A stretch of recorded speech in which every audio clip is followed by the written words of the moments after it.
Đi đâu nào chứ đâu.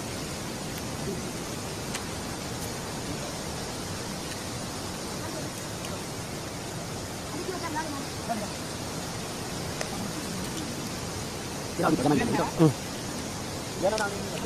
Iya, tadi untuk panjang. Bola nan lah. Lo kalau तुमको बुझियो भात सात खाइयो अनि यस्तै छ जिन्दगी भन्नु दाजुहरु अरु के गर्ने अरु सबै दाजुभाइनाको भेट भयो घरमा राख्यो भने घर परिवारको यो कालो देवता हामीले पुग्यौं सबै देश परदेशमा छाडेर बस्नु भएका दाजुभाइ तथा दिदीबहिनीहरुलाई हाम्रो कालो देवताले चाहिँ रक्षा गरून् भन्ने यही अनुरोध छ मेरो यो ठिक छ हजुरले भने के छ यो पट्टि सबै खाना भात पाइयो सबै यस्तै केटाकेटीले सेवा गरून् देवताले पनि रक्षा गरून् कस्तो सबैको खायो होस् अनि अनि अरु कसैको भनाइ छ सुनिको भने पुजारीबाट के छ पुजारीबाट अलि पुजारी अलि यहाँ उभिएर भन्नुपर्छ पुजारी यस्तो पनि भात खानेवाला केटा आइज न उन पुजारीको महत्व के हो ल ल पुजारी भएर कस्तो लागिराख अहिले चाहिँ अनुभव लिन पाइयो अनि अरु त्यस्तै हो खाना भात खान पाइयो सधैँ पुजारी हुन पाइयोस् भन्ने कामना गर्दा देव देवता पुजियो अब सबैले रक्षा गरून् त्यही घरका परिवार एकपट्टि भएर अनि भरको भनाइ के छ यो सम्बन्धी अब हाम्रो भरको भनाइ के छ यो कालो त यो खाना भात सम्बन्धी राम्रो कुरा हो मात्रै अनि भात खाँदै गरेको यो भतिजको भातको कस्तो टेस्ट आयो न टेस्ट अब ठिकै हो एकदम ठिक छ हामी सबैले भात खान एकै ठाउँमा खान्छ धेरै नै खुसी छु देवताको रक्षा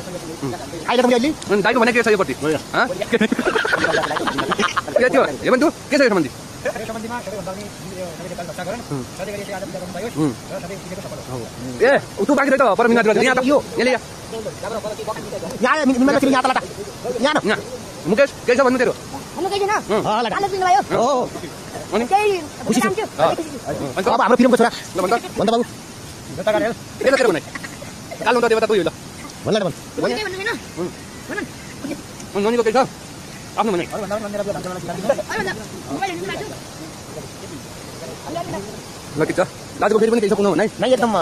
सबै फिक्स भयो राम्रो भयो पूजापाठ भयो हिजो दुधी देवता पुग्यो आज चाहिँ हाम्रो कालो हाम्रो दाइले चाहिँ हिजो दुधी देवता पुग्नु भयो अनि पछि आज चाहिँ हामीले कालो देवता पुग्यौँ अनि हाम्रो साथमा हाम्रो कालो देवता रहोस् भनेर हामी चाहिँ यही आग्रह गर्छौँ केही काम नगरौँ त्यही हो अरू केही छ